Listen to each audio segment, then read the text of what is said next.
Hey guys, this is Michelle Taylor from veganbreak.com, and I'm here today with Emily, who actually works for PCRM, Physicians Committee for Responsible Medicine, and she is a nutrition instructor and teaches food classes, and we're here today at Farm Sanctuary, and she did a little cooking demonstration, food demonstration.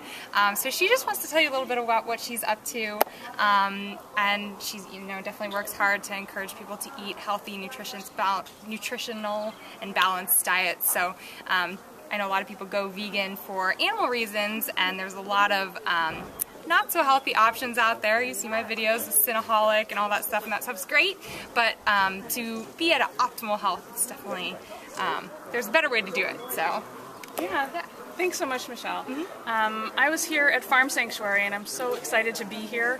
I did a cooking demonstration today, and I really wanted to focus on teaching people who are eating a vegan diet to eat an optimal whole foods plant-based diet. So I did today a veggie wrap and a quinoa salad with a rainbow of beautifully colored vegetables and chocolate dessert, these little truffles made of black rice and dates. And I really want to encourage people, wherever they are on their spectrum of eating, if they're eating a vegan diet for the animals, I want them to really focus on whole plant foods. And certainly we all love vegan treats, There are lots of delicious ones out there. But the more that we can focus on those whole foods, the new 4 food groups, which is what we talk about at PCRM, Physicians Committee for Responsible Medicine. The new 4 food groups are beans, whole grains, vegetables, and fruits.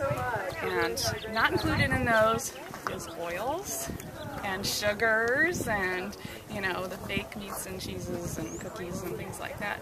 So those are fine for a once in a while treat, but the more you really center your diet on those new 4 food groups, the more easily you'll achieve your optimal weight and your optimal health.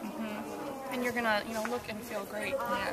So that's really what we focus on. Yeah, and what's really nice about that is, I know a lot of people who watch these videos are in areas that aren't, I live in the Bay Area where there's tons of vegan restaurants everywhere, but these, core foods that are really, truly healthy for us are accessible to everyone. They're really inexpensive, generally, and so it's something that really anyone, anywhere can do. And, you show that it can be, you're not really missing out on flavor or anything like that. It can be really delicious meals, and once your palate acclimates to not having, fake meats, or even if you're eating cheeseburgers right now, once you get used to it, it's just the most awesome way to eat and live. So yeah, and just because it's vegan doesn't mean it's healthy. And you can get a delicious healthy meal at a conventional restaurant. You can just go and get a bean and rice burrito with a bunch of vegetables. You can get pasta with marinara sauce and ask them to add in a bunch of fresh fruits and or a bunch of vegetables, not the fruits. And have the fruit for dessert. So sometimes people think, oh, well, vegan will be too hard, or it'll be too expensive, or, I can't do that, but because I live in a rural area or something, people make up a lot of excuses about that, but anybody can do it, and it doesn't have to be hard or expensive. Totally. Yeah, so for anyone out there who's totally inspired and wants to go eat healthier foods and a more whole foods, plant-based diet, what resources would you recommend to them? Should they just go to PCRM.org? I know it has a lot of resources on there, but... Yeah, absolutely. PCRM.org, that's PCRM.org. I know sometimes I say it really quickly. Cancerproject.org. Those are a couple of my favorites. Of course, that's who I work for. I also have a website, emilyweber.com, and I list all of my favorite doctors and dietitians. I have a list of experts to trust, and I list Dr. Neil Barnard and Dr. John McDougall, all these people.